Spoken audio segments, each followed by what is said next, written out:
This incident was told to me by a younger brother of mine named Sadyad. The subject of the story is very strange and mysterious. It is quite an old Khatna, probably from the late 1980s, though it could be from even earlier.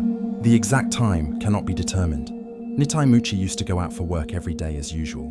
He had a fixed routine. He knew very well which train to catch at what time. Like every day, on that day too, he left home and boarded one train after another. Sometimes he had to catch connecting trains, so he had to move from one place to another.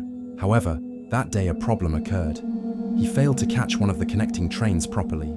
As a result, he got into a bit of trouble. It was winter at the time. At night, train services were also very limited. While trying to catch one train after another, Nitai Muchi suddenly missed the last train back home. Around him, everything was deserted. The empty platform, the fog, and the cold wind together created a very strange atmosphere. After thinking for a while, he decided that he would have to spend the night at the station. There was no other option. Finding a quiet spot on one side of the platform, he sat down. The winter cold was making his body shiver. He couldn't fall asleep properly, yet his tired body was craving rest. As he sat there, at some point, a light sleep came over him. Just then, suddenly, he felt that someone was calling him. At first, he thought it might be a police officer or a security guard from the station calling him. Usually, strangers are not allowed to stay in such places, so he pretended to be asleep, thinking that after calling him a few times, they would leave. But the calling did not stop. Instead, it continued, again and again, in a rather strange manner. As time passed, the calls began to feel more and more unusual. Still, Nitai did not open his eyes. He wanted to understand what was really happening. After a while, he felt that not just one person, but several people were standing around him. Suddenly, one of them spoke slowly, but in a clear voice. "We know very well that you are not asleep." Although Nitai Muchi was feeling scared deep inside, his thoughts were still moving in a normal direction. Not even once did he think that something supernatural or paranormal might be present there. Instead, he thought, perhaps some thieves or robbers had come. Finding him alone on this deserted platform, they had surrounded him. But then another thought crossed his mind. What could they possibly take from me? I am a poor man. I don't have anything valuable. This thought gave him a bit of courage. He realized that lying there like this might make the situation worse. So he decided, no matter what, he needed to get up and see who exactly was calling him. Slowly, he opened his eyes. His chest was still trembling, yet a sense of curiosity was also working in his mind. Who or what exactly was standing in front of him? He still didn't know that what he was about to see in the next moment would become the most terrifying experience of his life. At last, gathering his courage, Nitai Muchi stood up. As soon as he got up, the unknown people said to him, "Actually, you have to make some shoes for us." Hearing this, Nitai was a bit surprised. In the middle of the night, at a deserted station, suddenly being asked to make shoes. At first he thought, "I have to make shoes for them?" But after thinking for a moment, he remembered his own situation. He hadn't earned properly the whole day. The night was being wasted anyway. If he could make some shoes for them and earn a little money, what harm could there be? With this thought, he agreed. Then the people said, "Come, let's go over there." They told him to go to the opposite side of the platform. Hearing this, a sense of unease grew inside Nitai again, because he knew that there was no habitation on that side of the station. It was completely empty. He hesitated for a moment. Still, he thought to himself, maybe I just never noticed. There could be something. Thinking this, he went along with them. After walking some distance, they stopped under a large tree. Then they told Nitai to sit down and brought him a lot of leather to make sandals. Piece after piece of leather was placed in front of him. After that, they gave the measurements of their feet. While taking the measurements, Nitai was shocked. Their feet were abnormally large, much larger than those of ordinary humans. Then they showed him a strange design. He had to make the shoes according to that design.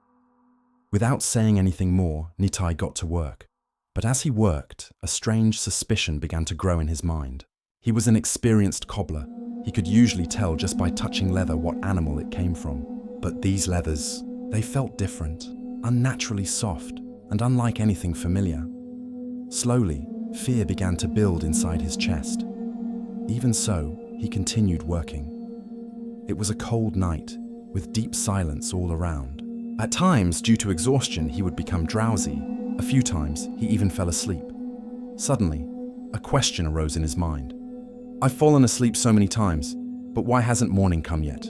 This thought made his fear grow even stronger.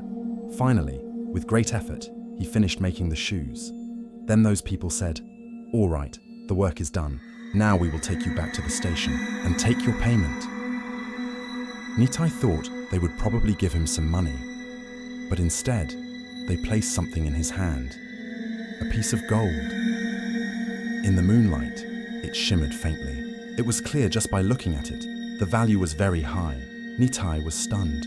He felt as if, is this real, or am I dreaming? He pinched his own hand to check. No, he was awake. Then they led him back toward the station and said one last time, "Whatever you saw today, do not tell anyone." There was a strange, suppressed fear within their words. Without saying anything more, Nitai slowly returned to the station. Inside his head, every moment of that night was still spinning. Just before the Fajr call to prayer, the train slowly came and stopped at the station. It was still half dark all around. The silent station, the light fog. Everything seemed the same as before, yet somehow unfamiliar. Nitai Muchi got down from the train. After a long time, he had returned to Kumakali station. Looking around, he felt that the place had changed a little. Nothing major, just small houses, shops, and some changes around the station. Walking slowly, he made his way toward his home. Their small tin house was right beside the railway line. His wife and 2 children lived there. As soon as he stood in front of the house, the door opened and his wife came out. Seeing Nitai, she suddenly froze. She stared at him wide-eyed, as if she had seen a ghost. "You?" she said in a trembling voice. Nitai smiled and said, "What happened?" "I just went out for work yesterday, and now I've come back this morning." His wife's face turned pale. "Yesterday?" she said slowly. "You've been missing for 5 years." Nitai was completely stunned. "What are you saying?" "I was gone for just 1 night. By then, people from around began to gather." Everyone said in unison. "Yes, Nitai, you were gone for 5 years. Your wife struggled so much to raise the children." Nitai's head began to spin. He tried to remember what had happened yesterday. He recalled some unknown people had taken him somewhere, but at that time, he hadn't given it much importance. Everything had seemed normal to him. He thought maybe he had just fallen asleep at the station and seen some strange dream, but the reality around him was telling a different story. That day, Nitai took out a strange thing. He had something valuable, the thing he had received from those unknown people. Thinking about the hardships of his family, he decided to sell it. He went to a local gold shop. The shopkeeper took the item in his hand and stared at it in surprise. "Where did you get this?" Nitai became a bit nervous. Still, he said, "I got it while working." The shopkeeper grew suspicious. People around started gathering. Someone said, "He must have stolen it." Another said, "Maybe robbery, or even murder." Within moments, the situation worsened. Everyone surrounded him. In a trembling voice, Nitai said, "No, I didn't do anything. This is mine." But no one believed him. Nitai Muchi became deeply worried. He started thinking, what if people think I'm a robber? What if they hand me over to the police? What will I say? After a long hesitation, Nitai made a decision. He would tell the truth. In front of everyone, he began to explain how some unknown people had taken him, how everything had seemed normal to him, and how he hadn't even realized what was really happening. He revealed everything, but no one believed him. Instead, people started laughing. He's making up stories. He stole it, and now he's acting. He's trying to escape by telling ghost stories. From all sides, accusations and suspicion kept increasing. Just then, from within the crowd, an influential man stepped forward. He examined the item carefully and said, "I will take this." Nitai looked on helplessly. No one listened to his truth.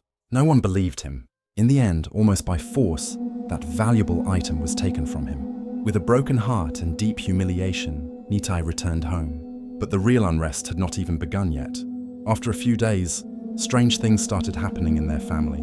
His 12-year-old son would suddenly wake up in the middle of the night screaming, "Ma, someone is outside! Someone is calling me." But when they opened the door, there was no one. His mother would say, "It's just your imagination." But the boy insisted. He could clearly hear someone calling him by his name. An invisible voice, one that only he could hear. As night fell, he would move toward the door, as if being pulled by someone. His parents struggled to hold him back. Spiritual healings were performed, yet nothing changed. Then came that terrifying night. One night, everyone was asleep. Suddenly the door opened, and Nitai's son quietly went bare. In the morning, news arrived. A boy's body was found lying beside the railway tracks. Nitai ran there, and when he reached, he saw it was his own son. Lifeless, cold, his world collapsed. Before he could recover from this grief, another disaster struck. His younger daughter, only 7 years old, began to change suddenly. She started saying, "I want to go into the water. I want to swim day and night, at all times." She kept running toward the pond. In the darkness of night, she would quietly slip bare, as if someone was calling her, the same invisible call. This time, Nitai understood everything. His chest trembled. Slowly, he said, "They were not human. If they had been human, such a curse would not have fallen upon his family." His lost 5 years, that mysterious, valuable object, and now these one after another disasters, everything felt like the play of some unknown force. One night, Nitai looked at his wife and said, "We made a big mistake. We told everyone about that incident, and we got involved with that thing." There was fear and regret in his voice. By then, Nitai Muchi had understood everything, but it was too late. After his son's death, he didn't want to take any more risks. He kept a constant watch on his little daughter. At night, he locked the doors, sometimes even. He tied her up with his own hands so that she couldn't go outside. As a father, it was the most painful thing for him, but fear forced him to do it. Even then, the strange events did not stop. Every day, someone or the other would say, "I saw your daughter near the pond.